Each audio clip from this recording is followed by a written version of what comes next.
मनरेगा को खत्म करने की सरकार एक कोशिश कर रही है, उस कोशिश को पूरा नहीं होने। मनरेगा के अंदर 100 दिन का काम कंपलसरी है, लोगों को 20-30 दिन का काम नहीं मिल रहा है। 6-6 महीने हो गए हैं लोगों को काम ही वाले नहीं। हैं 2 वक्त की रोटी खाने के लिए ही मांग है हमारी।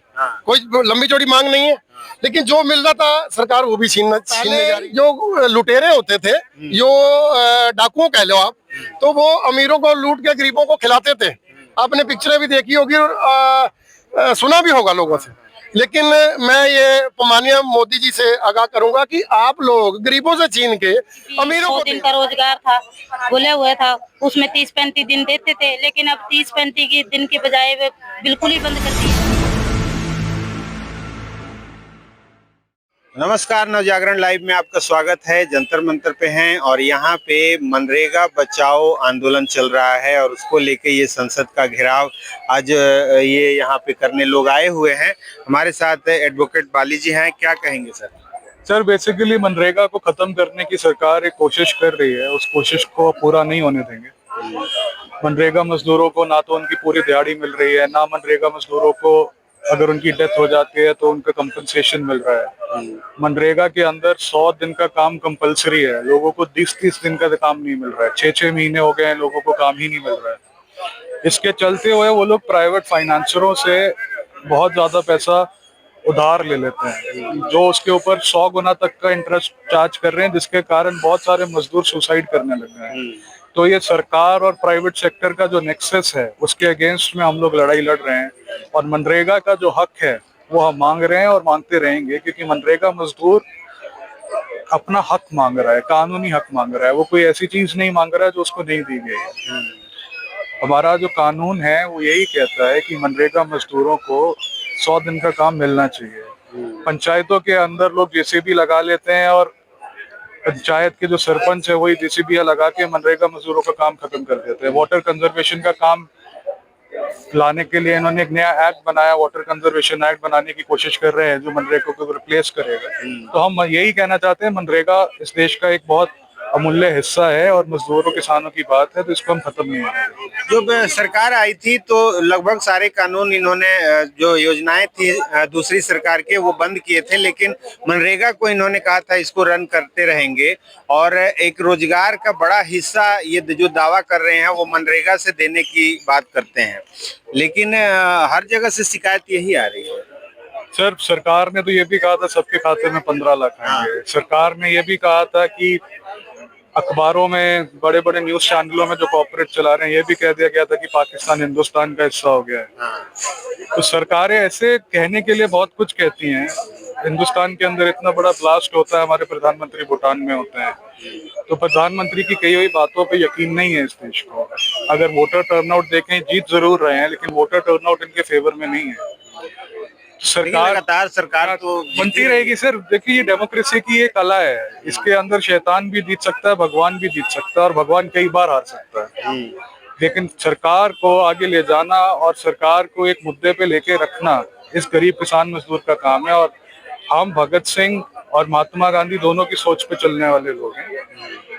ये सरकार ने तो भगत सिंह एयरपोर्ट का हमने नाम रखवाया था चंडीगढ़ में, 7 साल लड़ाई लड़ी, इन्होंने उसका नाम किसी मंगल सेन के नाम पे रख दिया था। तो सरकार तो उस भगत सिंह के नाम से डर रही थी। तो यहाँ पे भी हमने 1000 लोगों की परमिशन मांगी थी, 200 की दी।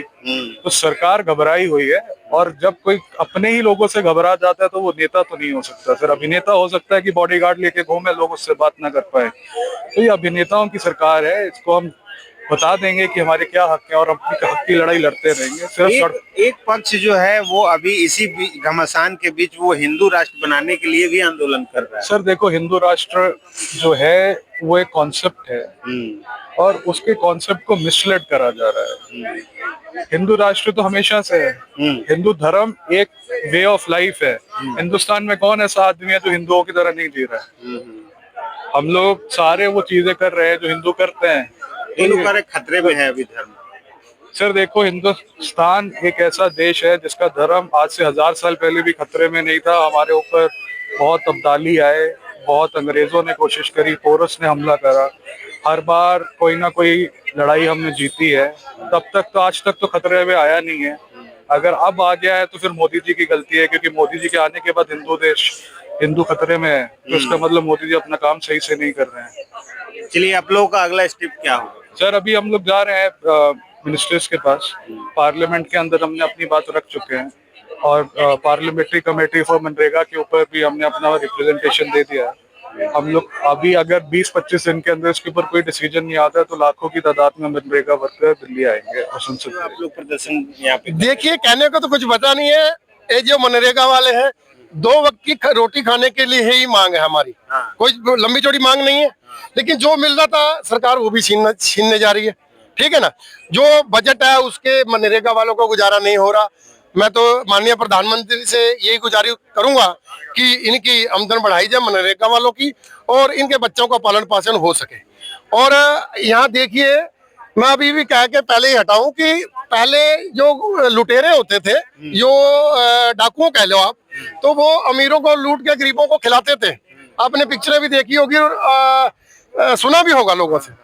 लेकिन मैं ये माननीय मोदी जी से आगाह करूंगा कि आप लोग गरीबों से छीन के अमीरों को दे रहे हैं। अमीरों के पास है तो किसी चीज की कमी नहीं है, लेकिन हम अपने पेट या कि अपना जीवन चलाने के लिए यहाँ बैठे हैं। हमें अमीर होने का लालच नहीं है, सिर्फ हमें 2 वक्त की रोटी हमारे बच्चों को मिल जाए।